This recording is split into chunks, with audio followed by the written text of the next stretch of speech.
என் பணியை முடித்துவிட்டு வரும்பொழுது நான் கண்ட காட்சியை இங்கு பிரதிபலிக்கிறேன். கண்மூடி கற்பனை கொள். நகரின் முக்கிய சாலை.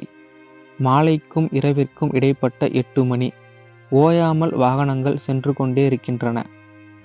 சாலை ஓர நடைபாதையில் நான் என் ஊர் பேருந்தை பிடிக்க விரைந்து நடந்து கொண்டிருந்தேன். நடைபாதை இருவருக்கு வீடாக, குறிப்பாக மெத்தையாக இருக்கும் காட்சியைக் கண்டு என் வேகத்தை குறைத்தேன். 60 வயது மதிக்கத்தக்க கணவன் மனைவி படுத்து கொண்டிருந்தனர். அந்த பாட்டி உறங்கிவிட்டார் என்று நினைக்கிறேன். ஆனால் தாத்தாவின் கண்களோ கண் சிமிட்டாமல் எங்கேயோ பார்த்து கொண்டிருந்தன. சாலையில் செல்லும் வாகனங்கள் எதுவும் இந்த கண்களை மறைக்கவில்லை. அவர் பார்த்து கொண்டிருந்தது என்னவென்றால், 4 அல்லது 5 மாடி உயர்ந்து நிற்கும் ஒரு நகைக்கடை. அதை நான் உணர்ந்ததும் என் மனதில் எண்ணற்ற சிந்தனைகள். இவர்கள் எப்படி இருந்திருப்பார்கள்? வீடு, வாசல், உணவு, துணி, நகைகள் என்று நொடிப்பொழுதில் அழ வைக்கிறது இந்த காட்சி.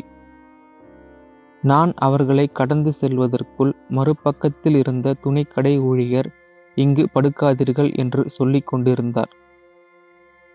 கணக்கில் அடங்காத பல பேர் இப்படித்தான் வாழ்க்கையின் இறுதி காலத்தை கழித்துக் கொண்டிருக்கின்றனர். யார் இந்த நிலைக்கு காரணம்? இவர்களை பெற்றவர்களா? இவர்கள் பெற்றவர்களா? நானா, நீங்களா, இல்லை அரசா? முடிந்தவரை உறவினர்கள் மற்றும் உங்களை சுற்றி இருப்பவர்களை நன்றாக பார்த்து கொள்ளுங்கள்.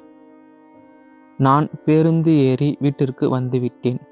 ஆனால் இன்னும் அந்த கண்கள் உறங்காமல் இருக்கலாம், அல்லது அரை தூக்கத்தில் குளிரில் உடம்பு நடுங்கிக் கொண்டிருக்கலாம்.